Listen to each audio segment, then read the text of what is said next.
नमस्ते, मैं हूँ याज्ञवल्क्य और मेरे साथ फ्रेम में जो दिख रहे हैं वो प्रदेश के स्वास्थ्य मंत्री हैं टीएस सिंहदेव।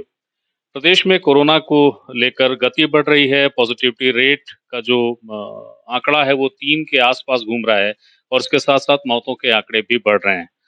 स्वास्थ्य मंत्री जी, जो कोरोना की वर्तमान स्थितियाँ हैं उसको लेकर क्या कहना चाहेंगे आप?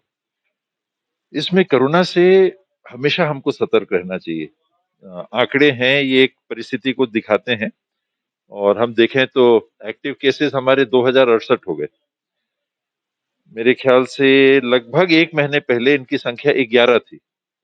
एक समय पूरे छत्तीसगढ़ में 11 एक्टिव केसेस थे कोरोना के। आज 2068 हो गए। कल 386 प्रकरण पॉजिटिव एक दिन में पाए गए। ये हमको उस बात से भिज्ञ कराता है, बार-बार याद दिलाता है कि कोरोना हमारे बीच में है, हमेशा रहेगा, बहुत दिनों के लिए रहेगा। ऐसा लगता है जैसे सर्दी खांसी है, किंतु इसको सर्दी खांसी के रूप में ही देखना गलती है। लेकिन वर्तमान परिस्थिति में गंभीर लक्षण सामने नहीं दिख रहे, किंतु सर्दी खांसी से ठीक होने के बाद जिसकी दवाई है, उपचार है, हमको शरीर में लंबे समय के लिए कोई नुकसान नहीं दिखता। किंतु कोरोना से जो लोग प्रभावित हो रहे हैं, उससे अब डॉक्टर्स बताते हैं लगातार कि कोई ना कोई बीमारी की बात या कोई ना कोई शरीर पे उसका कुप्रभाव हमको देखने को मिल रहा है लगातार। ये डॉक्टर्स कह रहे हैं। वही डॉक्टर्स कह रहे हैं जो ये कहते हैं कि चिंता की वैसी बात कोरोना से नहीं है, क्योंकि अस्पतालों में लोग कम आ रहे हैं। अभी 2000 से ऊपर मैंने आंकड़े बताए कि वर्तमान में एक्टिव हैं। अस्पतालों में कितने हैं? 57 या 58।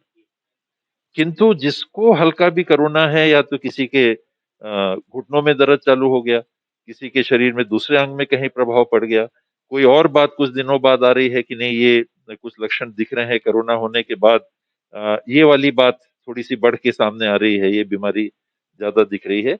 ये ध्यान में रखने की बात है। जब हम कहते हैं कि कोरोना सर्दी खांसी जैसा है, ये वास्तविकता नहीं है, क्योंकि कोरोना का जो कुप्रभाव शरीर पे पड़ता है वो सर्दी खांसी से ज्यादा है।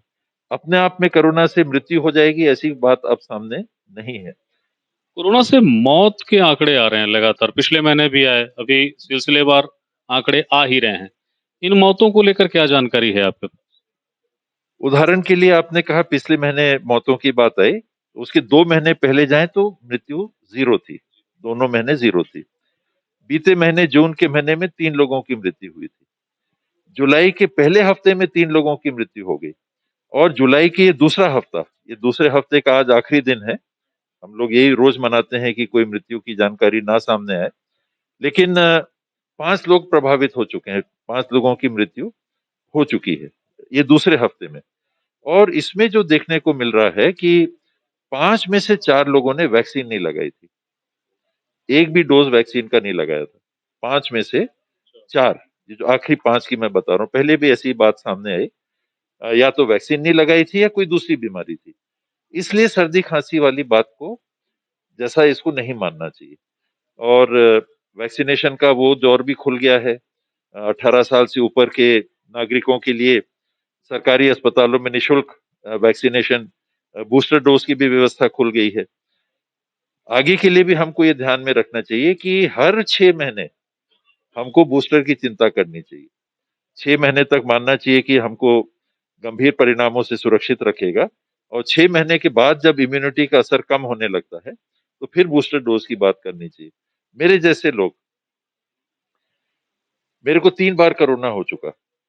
तीनों बार लक्षण कम गंभीर थे। हो सकता है क्योंकि मैंने इंजेक्शन ले लिया था, वैक्सीन ले लिया था, और कारण हो सकते हैं।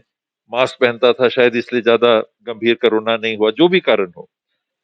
तो हर नागरिक की स्थिति अलग होती है। कोई एक जैसे मापदंड हम सबके लिए नहीं लगा सकते। किसी के कोमॉर्बिडिटी की जो बात आती है, दूसरी बीमारियां हैं, तो आपको प्रभाव ज्यादा पड़ सकता है। मृत्यु के आंकड़े में हमको वो दिखता है। आप हाइपरटेंसिव थे, या आपको शुगर की बीमारी है, या हार्ट की बीमारी है, या अस्थमा की बीमारी है, ऐसे लोगों में मृत्यु की भी बात वैक्सीनेशन के बाद भी सामने आती है। और वैक्सीनेशन नहीं लेना, मैं समझता हूं कि एक भूल है। सबको वैक्सीन लेना। आखिरी सवाल है, इस तरीके की स्थितियों के बीच में आप लगातार दिल्ली प्रवास में हैं। तो दिल्ली प्रवास की आपकी जो बार-बार की प्रदक्षिणा है, वो सफल नहीं हो पा रही है या आपका धैर्य ज़्यादा है? अभी तो धैर्य को चुनौती मिल रही है। अ, जो सवाल आप पूछ रहे हैं उस मंशा को समझते हुए, जैसे आपने उस बात का नाम लेके नहीं पूछा, तो मैं भी बिना नाम लिए कह रहा हूँ कि वो स्थिति अस्पष्ट सी दिख रही है। क्लियर उसमें कोई बात सामने नहीं आ रही है। हाँ या ना स्पष्ट नहीं दिख रहा है। मैं तो हाँ ही मान के चल रहा था, लेकिन अभी ना भी नहीं हुआ है, हाँ भी होता हुआ नहीं दिख रहा है। जो जवाबदारियां तब तक मिल रही हैं, मैं मना नहीं कर पा रहा, तो मैं दूसरी भी जवाबदारियां जो भी हाई कमांड देता है, मैं उसका उनके आदेशों का पालन कर रहा हूँ। आगे जो भी हो। आपके समर्थक ये कहते हैं कि अब निर्णय लेने का वक़्त आ गया है। आप क्या कहते हैं? जीवन में तो निर्णय होते रहते हैं, समय समय पे निर्णय लेने पड़ते हैं। परिवार इतने सालों से जो कांग्रेस से जुड़ा हुआ है, तो उसके बाहर सोचने की गुंजाइश मेरे पास नहीं है। फिलहाल तो बिल्कुल नहीं है।